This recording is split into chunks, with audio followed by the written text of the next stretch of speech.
as your country while you work or attend college. In return, you gain skills in which you can build a career and receive benefits that can help you pay for college. Learn more about what it means to be a citizen soldier at NationalGuard.com. Sponsored by the South Carolina National Guard, aired by the South Carolina Broadcasters Association and this station. Son, can you hand me that big screwdriver? This one, Dad? No, that's a wrench. I need the long one close to your foot. Why?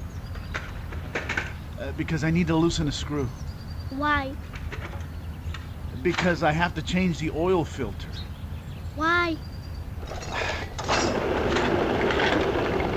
Because I love you. The smallest moments can have the biggest impact on a child's life. When it gets dirty, okay? All right. Now pass me the new filter. Why? Ha, very funny. Take time to be a dad today. For more information, dial 1-877-432-3411 or visit us at www.fatherhood.gov. Brought to you by the U.S. Department of Health and Human Services and the Ad Council. Opinion, debate, conversation, only on WGCV, KC Columbia, 620 AM, where knowledge is power. Hello everyone, this is Armstrong Williams on the right side. Armstrong. Don't curse, speak English. Armstrong. Virtuous society.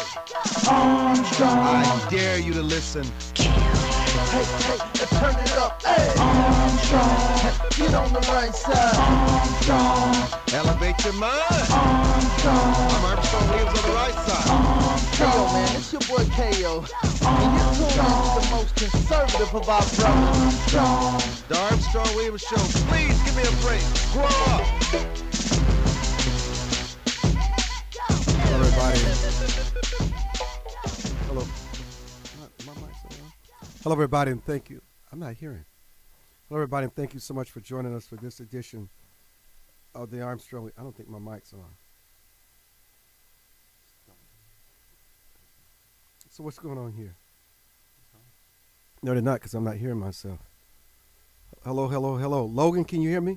I certainly can, Armstrong. Can you hear me? I can hear you. I can hear myself, so I have to hear myself, Logan. How are you doing? I'm doing really well. How about you, Armstrong? Logan, I just had a good cat nap. I just had my power nap. Well, I guess you're ready now to come on like a tiger. Logan, do you take power naps? Rarely. Well, you're in good shape. You're not as I'm not as young as you are, Logan. Oh, yeah. Tell me again, Armstrong. I'll be the first to admit that I'm old. I need to take cat naps. Well, that's okay. You do what you need to do. You got to do what you got to do to get through it, right? Oh, absolutely. I know my gifts and I know my limitations. Yeah. American Airlines is planning to cut 13,000 jobs. That's pretty significant, wouldn't you think? That's huge. Yeah. I mean, what's going to happen to their site in Dallas? Is that where most of the cuts are coming from? Yeah. I just find it really saddens me. American Airlines told its union Wednesday it plans to cut 13,000 jobs from the staff of 88,000 at the nation's number 3 airline.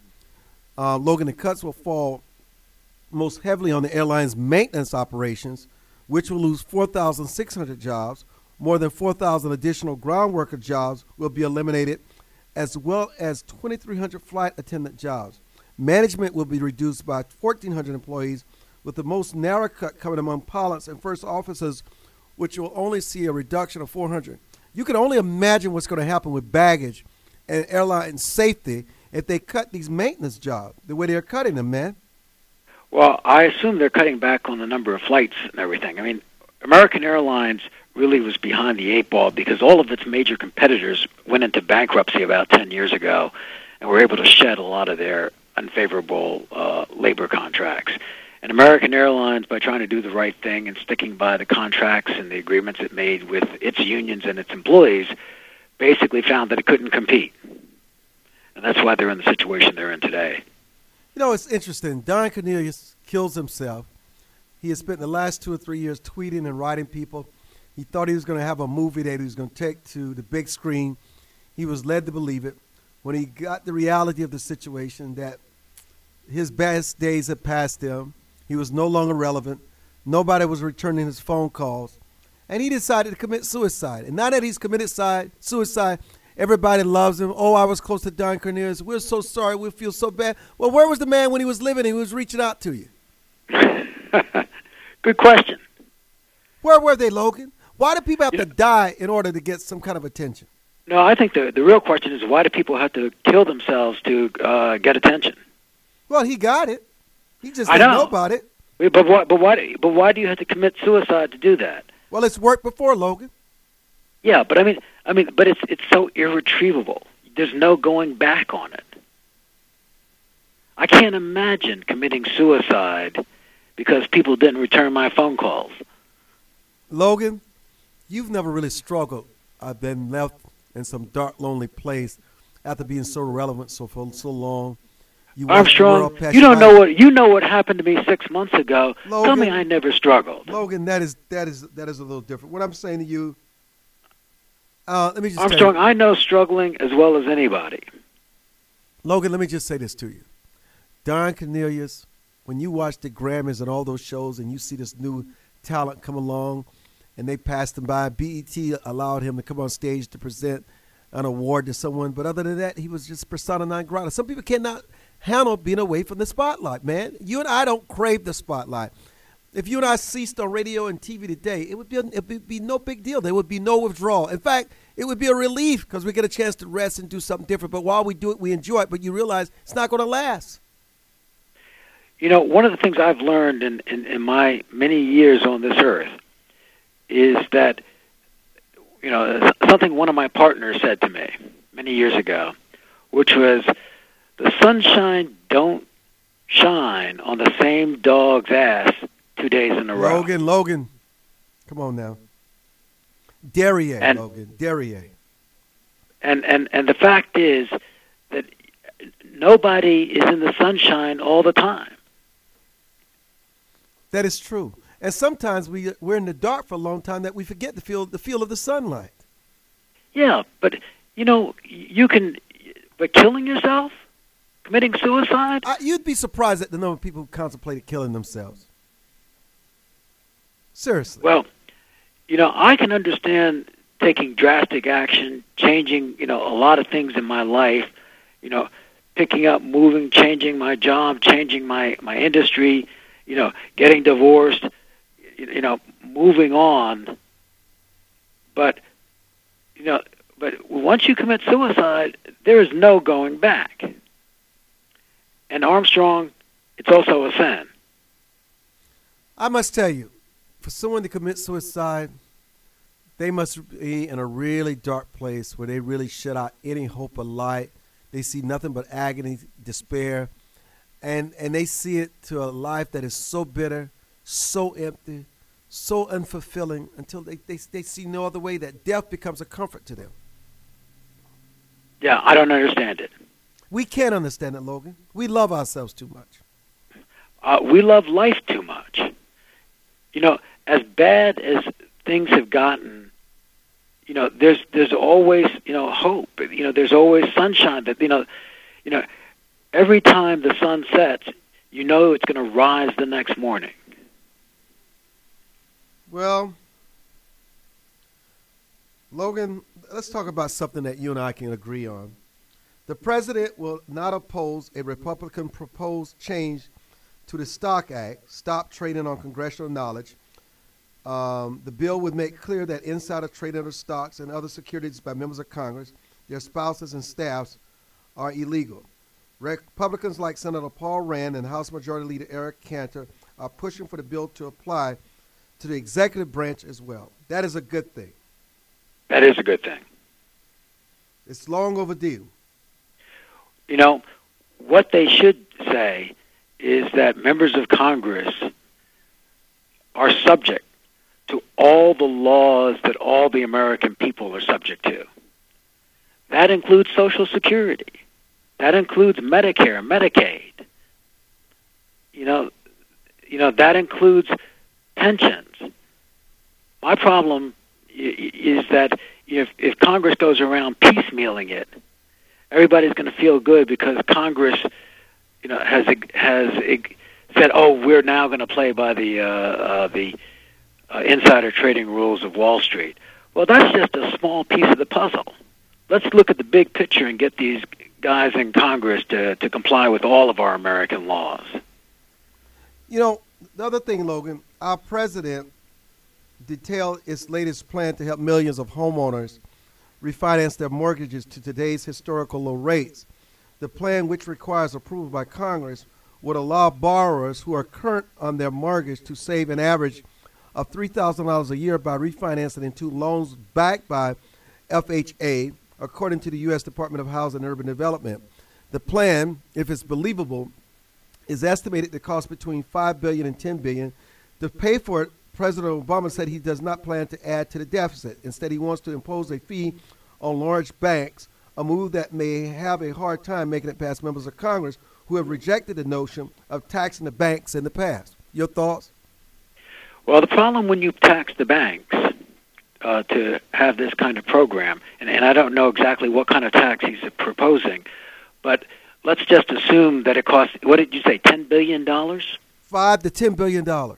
Okay, $5 to $10 billion means that those banks' capital is going to be reduced by $5 to $10 billion. So on the one hand, the president is saying, hey, American banks are undercapitalized and they have to do more to be better capitalized. And on the other hand, the president's saying, oh, we're going to hit their capitalization by imposing a tax on them and make them less solvent. Yes. Alan, you have a comment. Thank you for calling. Go ahead. Speak up, Alan. Hello? Yes, go ahead. I'm sorry. Just want to say, it's a travesty to have this man come on and trivialize that brother and to have the audacity as if he could turn off being in a spot where someone would stoop to the level of committing suicide. No one is around to explain being and where that position is. So for him to sit up there and act like he is almighty, it's just a travesty on this day. There's nothing wrong with Logan. There's nothing wrong with Logan to have self-confidence because of his faith that he would never commit suicide. I don't think he insinuated anything against Don Cornelius. Exactly. Well, when you go back and listen to the tape of what I don't have to listen to it. I was sitting right here listening to it live. Well, then you didn't hear him very well. I guess you feel that you can do the same. Look, when people get to that point, no one knows. Well, maybe you've had thoughts. Well, maybe you've had thoughts of suicide and you want to discuss it with us because it seems to be very sensitive to you, and maybe you need to explain something else we don't understand. Okay, no, I've never had the thought, but it is well, you might be sensitive about when someone else can tell us that we should not be able to commit suicide or know how to commit suicide or be able to stop themselves from having or committing suicide. How can you tell somebody that you should be able to stop it? No one is around your point. I want to come back to you. I got to go to a break. Hold there. I'm going to come back to you. Logan DeLane and Alan on the line. We'll be back. Don't go away. Armstrong Williams returns in a moment.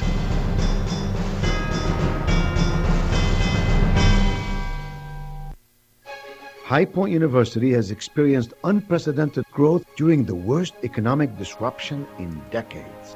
This growth is driven by a university that focuses on holistic education, on experiential learning, and on values-based living. At High Point University, every student receives an extraordinary education in an inspiring environment with caring people. See what makes High Point University extraordinary at highpoint.edu. To travelers along the road of life who have fallen asleep at the wheel, to the many who woke up in time to avert disaster and get back on the righteous path. For the ones who crashed and survived and now adhere vigilantly to a virtuous and righteous path. Finally, Armstrong Williams' much-anticipated new book, Reawakening Virtues, gives his insights into these daily challenges and much more. Reawakening Virtues is available in bookstores and at Amazon.com. For more information on The Armstrong Williams Show, please visit our new website at www.rightsidewire.com. There you can find his syndicated column archive, view live streams, and get your favorite conservative pundits' views on the current issues affecting the American people. From building wealth to foreign policy, stay connected with Armstrong Williams and his colleagues at the all-new www.rightsidewire.com. John Bennett was paralyzed by a sniper's bullet in Iraq. It shattered 2 vertebrae and fractured another one. Paralyzed Veterans of America helped John get all the benefits he earned. To help paralyzed veterans, visit pva.org, a public service of Paralyzed Veterans of America.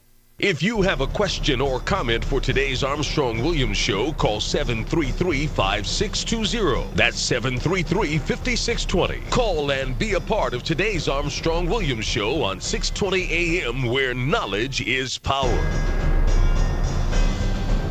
Where heads of state, sports, entertainment, and political celebrities meet. You're listening to Armstrong Williams. Obviously, we're being told that Allen decided to drop. But, Logan, you can go ahead and comment on that and then return to the president's plan to help millions of homeowners refinance their mortgages in today's historically low rates. But please continue. Yeah, well, my comment to Alan is that if every American who ran into difficulty, emotional difficulty, financial difficulty, professional difficulty, committed suicide, I don't think there'd be very many Americans left. Or very many people in the world. I mean, self-preservation is you don't kill yourself because you have difficulties. You work to overcome them. In fact, to me, it's being a coward. That's why it's a sin. It's cowardly. Did you finish your point about the president's housing plan? Well, all I was saying on the housing plan is I think there's a certain irony that, on the one hand, the government is saying to the banks, you don't have enough capital, and yet we're going to take your capital and try to use your capital to solve another housing problem, another government problem. It seems to me that it's not going to make the situation ultimately better, and may in fact make the situation ultimately worse. And the reason for that is that you're going to have weaker banks, less capital, and the other thing, unintended consequences. And like I said, I don't know the specifics of the program, but once you start bailing people out of contracts that they've legally engaged in, where do you just because you've made a bad deal as a consumer, that doesn't mean that you should be bailed out because you made a bad deal. You made a deal which at the time you legally entered into. You entered into with full knowledge, and now you're saying, hey, it turned out not to be the good deal that I thought it was. Yeah, but somebody else has to pay for it. I don't want to make an excuse for the fact that some people are paying 8, 9, 10, 11% interest rates, and the banks are making a fortune out of that, and they know they can refinance these people to these historical low rates that give them more relief in terms of the financial challenges they have. So, look, the banks should at least, at a bare minimum, refinance these astronomical high interest rate mortgages. I'm sorry. Well, Armstrong, when the people entered into those mortgages, they were what the market was. Now, if the people can't refinance the mortgage, I don't have a problem with a person refinancing a mortgage if he can get a better deal under the terms of his agreement. I have no problem with that. And as a matter of fact, I applaud that. The question is, who's going to pay for it? I just think the banks should make every effort to make it work. Look, moving right along, though, one of our favorite topics, Facebook's long-awaited IPO filing is imminent. The Wall Street Journal kicked off the hoopla just this past weekend, cited anonymous sources. The New York Times and CNBC echoed the same. Facebook is seeking to raise up to $5 billion in its offering. If that number is correct, Logan, Facebook would represent by far the largest global IPO ever by an internet-focused company, according to data from Dealogic. Remember, Google's $1.9 billion debut is currently the largest U.S. internet IPO. But Facebook will still lag behind blockbuster IPOs like Visa, which raised more than $19 billion, and General Motors, which raised more than $18 billion last year. What does this say about Facebook and the change in IPO marketplace? Armstrong, I look at Facebook, and it's certainly become an incredible social phenomenon. Just about everybody I know under the age of 40 is involved, and many of the people I know above the age of 40 are involved with Facebook. It's something that has certainly created a lot of value for people, and it's probably a rage that will continue for the foreseeable future in terms of people communicating. It's basically changed the way large numbers of people in this country and around the world communicate with each other. So, assuming that they're monetizing it, and the people who are investing in it are going to get a good return, God bless them. I mean, that's the American way. The American way is you come up with a good idea, you make something that a lot of people want to use. You improve people's lives. You improve their ability to communicate. There's no reason why you shouldn't get rich off of it. No, the interesting thing, though, Facebook IPO is filing its expected late today. Facebook starts trading. It could be valued between $75 billion, which is $100 billion. I mean, the site now has more than 800 million active users, with the bulk to those in the United States. However, its growth in early adopted countries has stuttered. I mean, is Facebook growth stalling in America, Logan? I mean, growth has taken off in places like countries like India, Brazil, Peru, Mexico, Indonesia.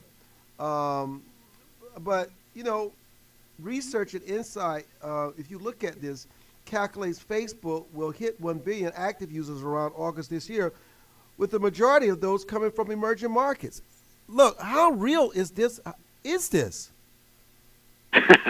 Armstrong, I come from the old school. So do I. And so I'm not on Facebook. And I don't understand why anybody would want to put their private information on the Internet for anybody to get access to. See, you're assuming that people who are on Facebook and Twitter are placing their private information on there. There are people who are very sophisticated, very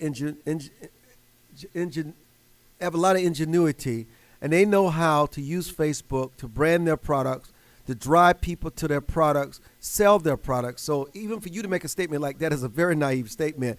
Obviously, I am one that lives on Facebook and Twitter, and let me tell you something. The only information I make available is the information people already know or that I want them to know. Well, Armstrong, I told you I'm not a sophisticated Facebook user. So, you know a lot more about it than I do, and I don't make use of it. But you should. Let's go to Reverend Spry. You're on with Logan Delaney. Go ahead. How you doing, Mr. Logan Delaney, and how you doing, Dr. Armstrong? Oh, can't complain. Won't complain. Okay. Good to hear from you. Good to hear y'all. But today I'm in total disagreement with you all, and total shock. First of all, let me get to you, Dr. Armstrong. You're dead wrong for saying that Don Cornelius was a coward. His family. Let me say my part first. First, I want to say that my prayers go out to Don Cornelius' family. They're going through something, and all his great fans. He's got millions of them. All the people that he helped, I know, are very sad and in sorrow and mourning, and probably will be doing that for quite some time, because he really opened some doors for them when there wasn't no doors open, by the grace of God. And so he was an icon. And for you to come on and because you got upset with the last caller, you let your emotions take over you before you thought what you should have thought 5 times before you responded with what you responded to, which was a negative comment, and calling him a coward for committing suicide. That shouldn't have been the case. You should have never let that come out Well, your let me ask you mouth. that is not a cowardly act. Well, you could have said it might have been a cowardly act or something like that. No. but when you said that Unlike most when people, you was referring to, unlike most people, I'm not a hypocrite. I say what I mean and mean what I say, and I stand by it. I'm not trying to sugarcoat it. well, To me, it is a cowardly act. He made sure that he has no chance of getting into heaven. Reverend Spry. Well, I'm here Reverend Spry, let me ask you a question. And I'm a preacher. The Bible tells us if you commit suicide, you have no chance of going to heaven. Okay. Are you going to do revisionist Bible on us today? No, I'm not going to. God is still the judge. He's already told us what his word is on that subject. God is still in control. And he's already told us what his word is on that subject. God is still. Who wrote the Bible? Oh, why don't you tell us? You're the minister. Okay, who wrote it? It was inspired by God. Right. Okay, and it's been revised and revised and revised and revised and revised. So right? when do you decide? But God, who is the final judge? Who makes the decision whether you go into heaven or hell? God do. You can't do that. You can't sit in the hell. You can't do that. And you. No. I don't have to do it. He did a good job of that himself by taking his life. It is cowardly. For anybody who does it, especially except maybe children who don't understand what they're doing. I can understand children. This is a grown man. But as a Christian, you're always supposed to show compassion. You know what? Especially in times like this. I feel sorry for him. I feel sorry for him that he could be so selfish that he would take his life. Reverend Spry, as a Christian minister, yes, sir. Are there any circumstances that you can condone suicide? I don't know of any. It sounds like you're trying to pass judgment on him. I don't know what happened in the last moment. I don't know if it's been proven that he. So they done already did the autopsy. Everything is cut and dry. This is what the coroner said. My conversation is based on his committing suicide. What? Huh? My comments are based on his committing suicide.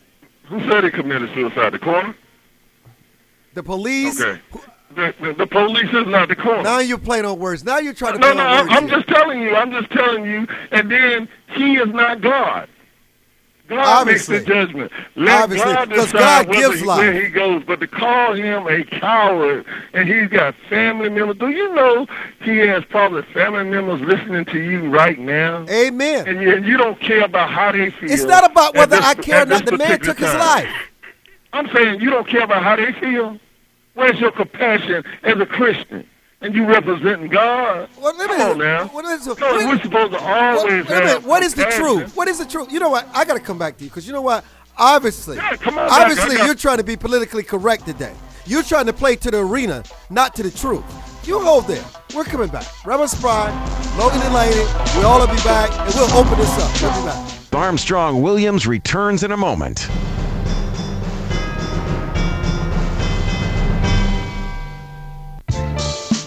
Anderson Brothers Bank, a family-owned and operated establishment that blends traditional personal service, local market awareness, and advanced technology to meet the financial needs of its customers. Visit abbank.com or call 843-464-6271 to see how they can assist you with your banking needs. Anderson Brothers Bank, celebrating 75 years of community banking, the way it should be. Stability right in your backyard since 1933. Join the millions of Americans who pursue one of our country's finest traditions, from hunting to sport shooting.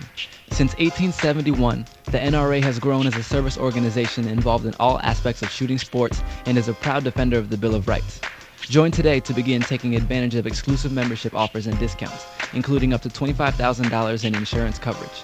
Contact the NRA today.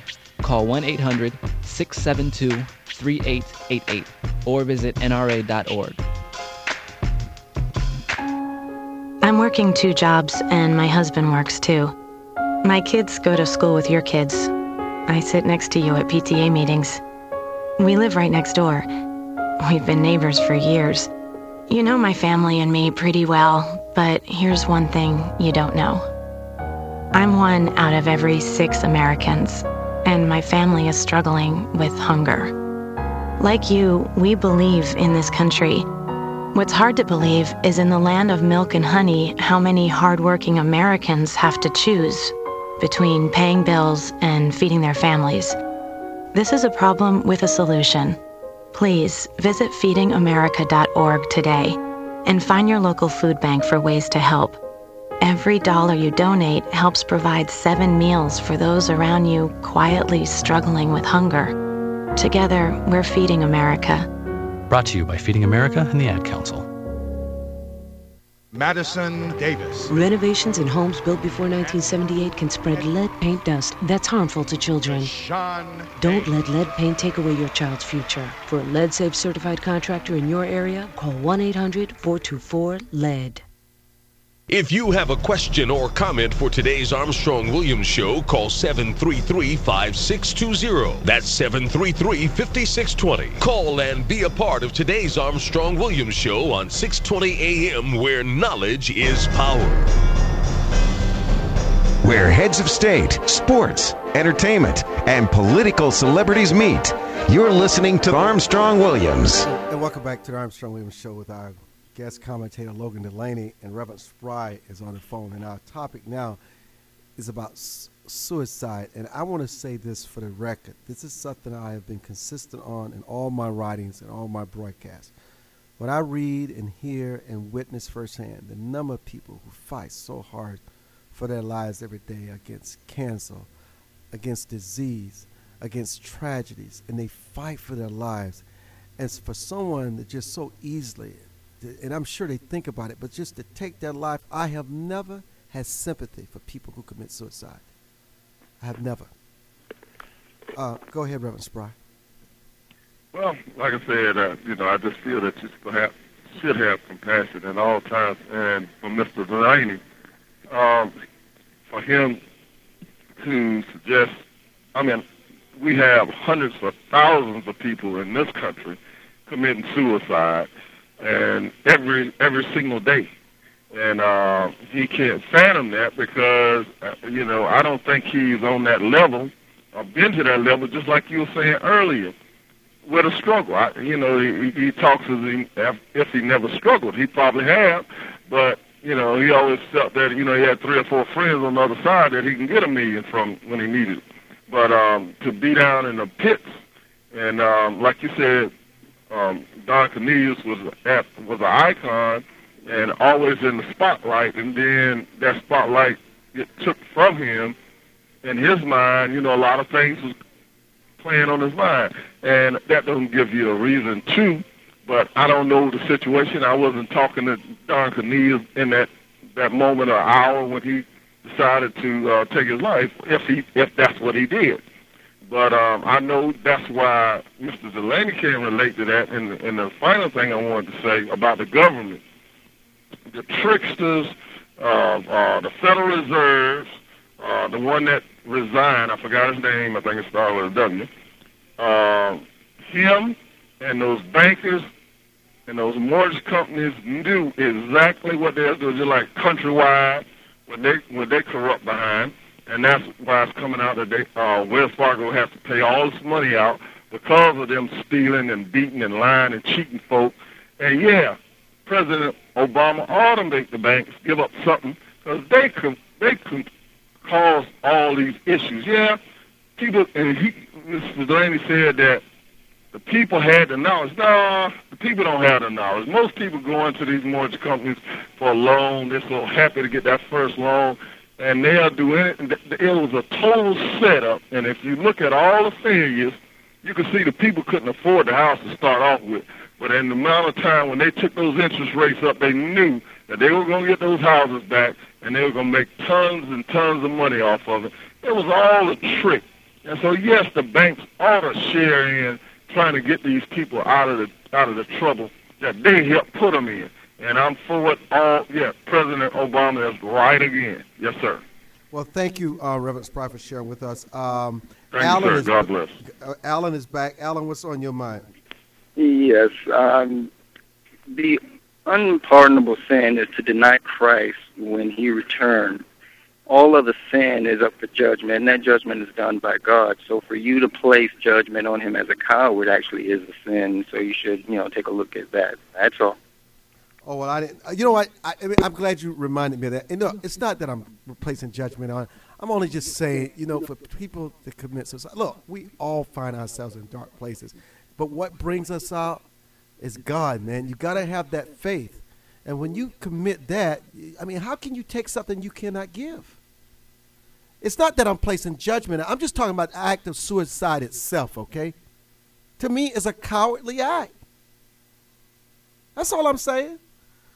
Thank you, though. Logan? Armstrong, I don't have anything to add on what you and I have already said about suicide. The fact is that we all understand that somebody has to be very desperate to commit suicide, but it also there are alternatives for most people that commit suicide. You don't have to take your life, and it's really it's hard to be sort of unsympathetic to somebody who commits suicide and to their family and loved ones. Yet on the other hand, you got to say, why would you commit suicide? What drives somebody to commit suicide, and and leave those people behind that care about them and that depend on them? Well, sometimes people commit suicide because they want to punish those people and make them feel bad, and they take their lives. There are a lot of things going on here. Let me go. We got a lot of calls here, Logan. Hello, Miss Marion. Thank you for calling. Hi, Mr. Armstrong. How are you? Just fine. Thank you for asking. And you? I'm fine, thank you. But okay. I just want to make one little comment on the suicide. I'm in the medical field. You don't know exactly what his mind at that time was, how deranged he was. And if he committed suicide in a deranged manner of mind, God will accept him. Because he's out of the focus. So, like you said, the final judge is God, but if he became deranged, nobody knew what was his surrounding, whatever, we can't play that. But if he done that, under that feeling, he is entered into the kingdom. Thank you so much. No, but listen, and thank you. Huh? And thank you. And I in no way. That's the script. Look, and I appreciate it. I'm in no way trying to disrespect him. I was such a huge fan watching the Soul Train. I grew up on it. And you remember Don Cornelius with that afro and his bare bottoms? Those white bare bottoms? We remember all that. Logan, let me move to something that Mitt Romney said last night. And I want to know whether or not you think it's being taken out of context. I don't think you could take it out of context because he said it. Last night, Mitt Romney, after his win in Florida, said he wasn't concerned about the very poor because there's a safety net in place for them. It was an interview he had with CNN which focused new attention on the ability of Mr. Romney to connect to ordinary voters. And was that insensitive? I was a little like, what? At least if you mean that, say it better. Armstrong, maybe he could say it better. I think the way I would interpret what Romney said is, as Jesus said in the Bible, the poor will always be with us. But that's different than they have a safety net. Let me just say. And Jesus said we were the safety net. We have to be our brother's keeper. Come on now, Logan. Well, the poor will always be with us. And, yes, but the question. But Romney said he was not concerned about the poor because they had a safety net. That is quite different. And do you think the poor in this country have a safety net? They hear them tell it they don't. Well, I'm not saying there's a difference between a safety net and having a guarantee of a comfortable life. A good point. Okay. Logan, why do people think that, not me, less of me, more you, that sometimes you seem to be so insensitive? My wife thinks I'm insensitive too. So your wife everybody thinks I'm insensitive. Why do people think you're so insensitive, Rogan? Because I think the reason people think I'm insensitive is because I call things as I see them, and I don't try to sugarcoat them. I try to look at, not just the first order conditions. It's good, to say, hey, I see a man there that's hungry. I want to feed him. But I look at it and say, well, if I feed him, that's one meal. I'd rather, teach him how to fish and have him feed himself for a lifetime. I try to look beyond the simple, the easy solutions, because my experience is that you have to look beyond the obvious. And when you look behind the obvious and you try to be objective, sometimes you get different results, and people think you're being insensitive. I want to tell you another story and you know what? People are going to be surprised at my reaction to the story, because obviously there's nothing I would not do for my parents. But Tracy Morgan is getting pressed for different reasons these days, not because of his comedy, but his family is trying to reach the comedian to get his help in saving his mother's home from foreclosure in 3 weeks. His mother is struggling, and all she is asking of him is to pay off her mortgage so she doesn't end up on the streets. She's asked all her children for help, but they feel they are in no position to help. They all have jobs, but Tracy is the only one who's in a position to help. Their mother lost their job last year, reducing her income to $600 and causing her to fall behind on her $400 monthly mortgage, her daughter said. Now, Tracy Morgan, who grew up in Brooklyn, they moved to Youngstown in 1995. He offered to help his mother, but he felt his mother had been talking to the press and that she violated something, and he decided not to do anything. The mother's upset. The siblings are upset. Logan, this is a dicey one.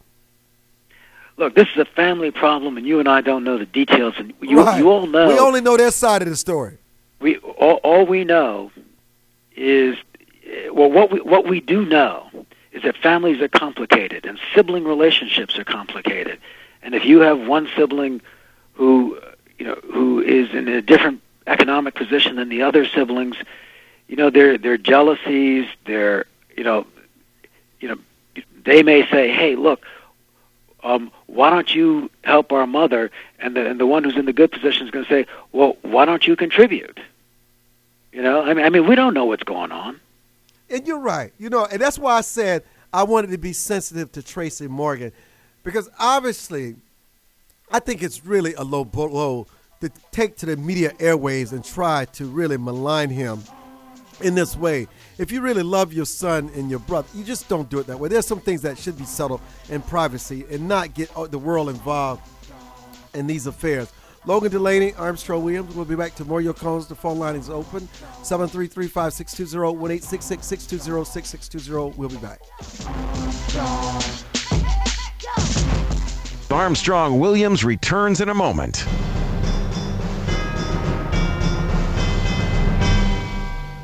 The Armstrong Williams Show.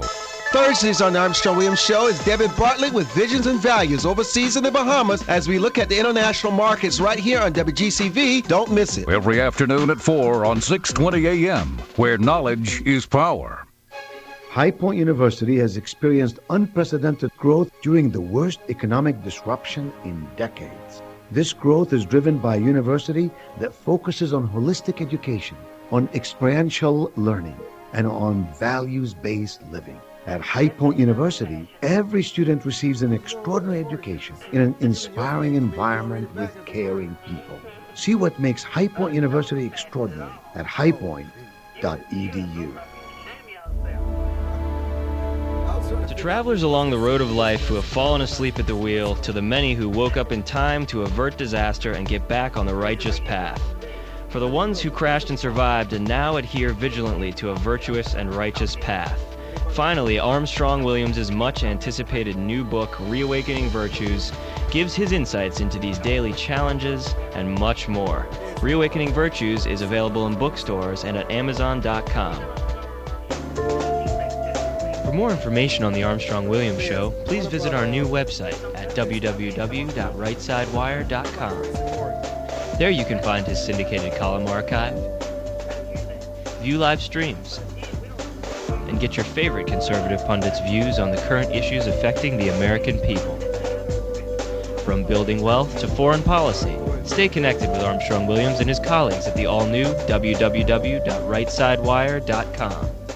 Amanda, age 3. Carlos, age 9. An abducted child is everyone's child. Jada, age 14. To get free Amber Alerts on your cell phone, go to wirelessamberalerts.org. A child is calling for help. Brought to you by the Ad Council. If you have a question or comment for today's Armstrong Williams Show, call 733-5620. That's 733-5620. Call and be a part of today's Armstrong Williams Show on 620 AM, where knowledge is power. Where heads of state, sports, entertainment, and political celebrities meet. You're listening to Armstrong Williams. You know, Logan, we had the most incredible weather in January in Washington, D.C. For the last 2 days, it's been like 65 and 66 degrees. I mean, it's like a summer day. If you had on a coat, you would burn out. But you transition to Europe and the death toll rising from its big freeze. I mean, sub-zero temperatures continue to keep Eastern Europe into their grip. Already 31 people have died in the Ukraine. I mean, unusually cold weather and snow have slammed Eastern Europe as well as other parts of Europe and Central and Western Turkey. Now, I've been in Europe during the cold, and let me tell you something, man. It is biting. It is brutal, but do you think this is strange weather? I mean, you didn't need to go to Florida this winter. I'll tell you what, Armstrong, I'll take Florida over New York any day during the winter. Given the even that New York is having a milder than normal winter. I happen to have gone up there a couple of weeks ago, and I'll tell you, there's about 40 degrees difference. I'll take it down here. But having said that, we all know that the weather is one of those things that we have we have no control over, and there's a great deal of variation in weather. We can have good seasons and bad seasons, hot seasons. We can have hot summers or cold summers, and same thing with winters. Given the natural variation in our weather patterns, we shouldn't expect. We should expect every year that some part of the Earth is going to have unusual temperatures. It's just the way. I mean, that's been going on. This is true. Ever since I can remember, and you could probably go back to the time of the Egyptians. One thing that people always do, they talk about the weather, and they complain about the weather. One of my friends from the Midwest comes from a farming community. He said the thing he hated about farmers is that they were always complaining about the weather. It was either too hot, too cold, too much rain, not enough rain. It was too sunny, or too cloudy. I mean, people love to talk about the weather, maybe because there's not much we can do about it. Carla, is that really you? Oh, yes, it is. Well, hello, Miss Carla. How are you today? Well, hello back. How are you? Oh, I'm good. Well, that's wonderful. I'm happy for you. And my comment is to your guest speaker. I was listening to the program, and you all were talking about Mr. Cornelius, and I believe you might have had the same feelings about him committing suicide. And some people called in, and they made the point that you don't know what that person's circumstances was that pushed him over the edge. And this is true. Granted, you all talked about another situation, and your guest contradicted himself by saying, well, we don't know what that person's situation is, so it didn't qualify him to have a judgmental reaction towards that situation. So in that same vein, you would want to apply that to Mr. Cornelius as well, because no one was under that man's roof at the time he committed that unfortunate sin. And Jehovah God is the only one who can judge all of us, and he judges us fairly. And also, you said that you cannot have sympathy or I can't remember the word, the exact word that you used, but I would interject in there the word mercy. Okay, it's not right to have mercy for some situations and not have it for others. Just think if God was indecisive like that towards all of us, who we in a great degree are unworthy of the opportunity to live. How can you have sympathy, compassion? I can have sympathy, compassion, and mercy for someone Well, who like suffered. I said, I cannot remember the exact word. No. I know the quote. I know what you're talking about. What I'm saying to you though is how I can have sympathy, compassion, and mercy for someone who's suffering, struggling, going through a tough time. But once a person commits suicide, there's no mercy I can have. You, Armstrong, you do not know what his situation was. But we're talking about something different now. I do know that Don Cornelius has been struggling because I've heard it from friends for a very long time. But you don't know what the weaknesses in his faith. But I'm talking about something different. Wait a minute, caller. I want you to listen to me. I'm talking about something different. The man committed suicide. It's over. My sympathy, my mercy does him no good. None. It does when you express these feelings to the public. How? Okay, because first of all, Satan can hear everything that you say, but God is the only one that is the reader of your heart. This man died 4 a.m. the other morning. He's already gone to God, met God, had to deal with his sin. That's over. There's nothing I can do. It's true. He ceases to exist, but you still exist. And what you say, you will have to be held accountable for it by God and to Satan, because Satan hears what you say. He doesn't hear what you have in your heart, but he can hear what you say, and it does affect the outcome for you in relationship to God. Well, that's a new one on me. I've got to really pray on that one. That's a new one. You know, Armstrong, one of the things I find interesting is that, you're saying, okay, Logan, why don't you have more empathy?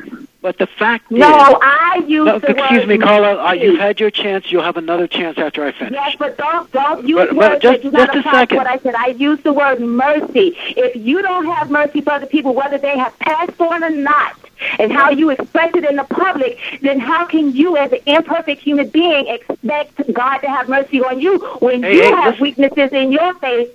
I have lots of imperfections, okay? I'm the first to admit it.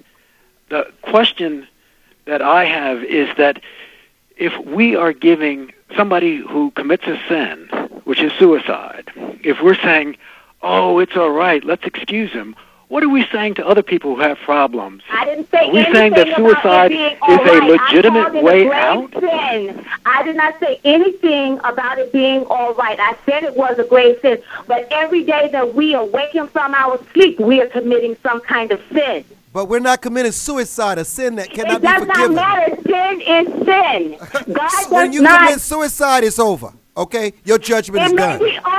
It may be over for that man as far as his ability to breathe anymore, but he still will be judged. He has already been judged. He's already met his maker. No, he has not. Okay. You're upset with me. I don't know why you're upset with me. You should be upset with him. I'm not upset with you. I am just very serious. I'm very passionate about things like this, okay? And I am not just speaking to you and your guests. I am speaking to all the listeners as well. It will reach somebody's heart, even if it doesn't reach yours. I'm listening. You know, one of the things in the Catholic Church... Let me thank Carla. Carla, thank you.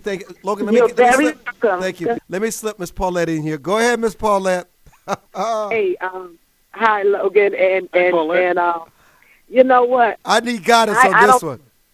I don't think I could be that serious about either comments or what you're thinking, because, like the caller said, God do have mercy, and I would be careful about what I said in the public, as far as, because we don't know when he took his last breath. Did he have a chance to say, Lord, have mercy? He might have, but I think I would be a little bit more sensitive before I say he's met his maker. No, we don't meet our maker until Judgment Day. Judgment Day has not come yet. You know, I assume, Miss Paulette, and help me, I assume as soon as you die, then is the judgment. That's because people coined that phrase. they've met their maker. No, we've not met the maker yet, because it's a book in the Lamb's Book of Life. It's going to say what we did. We got to give an account of our deeds. We got to give an account of every word we spoke. But that doesn't mean God won't have mercy on them. But to the family, the consolation is to them, if we can say to them, or say to anyone that may be to that stress point, that they are to the point of no end. I have been there. But you know what? My faith allowed me not to do it. Even there were attempts, but my faith reminded me God is bigger than my problem. But we don't know where he was spiritually. But to his family and the friends, we can console them with this. There's a hope beyond us. There's a hope beyond the grave. That's what the Bible says. We have hope beyond. And the Lord has mercy on whom he will. Now, how God judged that, that's one thing. But how we judge it and how we console each other in these trying times. Well, we can't console them when we're saying on one end, well, he's been judged already. He's going to hell. It's a sin. All unrighteousness is sin. Just like the caller just stated, we sin every day. And do we confess by midnight or in the time that we've committed our sin? Do we confess right then and there? No. We could go to sleep before we confess our sins.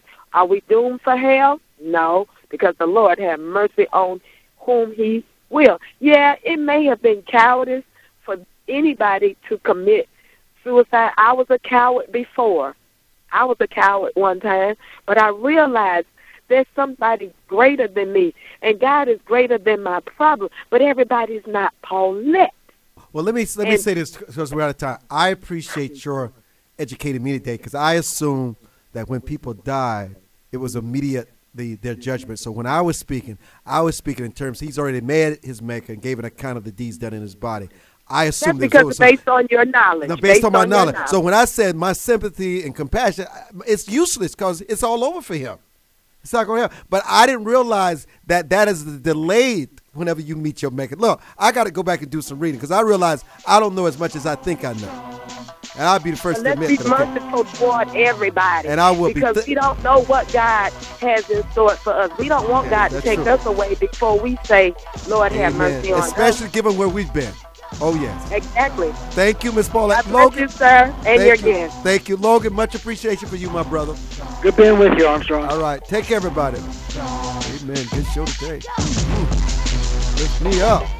Hello, everyone. This is Armstrong Williams on the right side. Don't curse. Speak English. Virtuous society.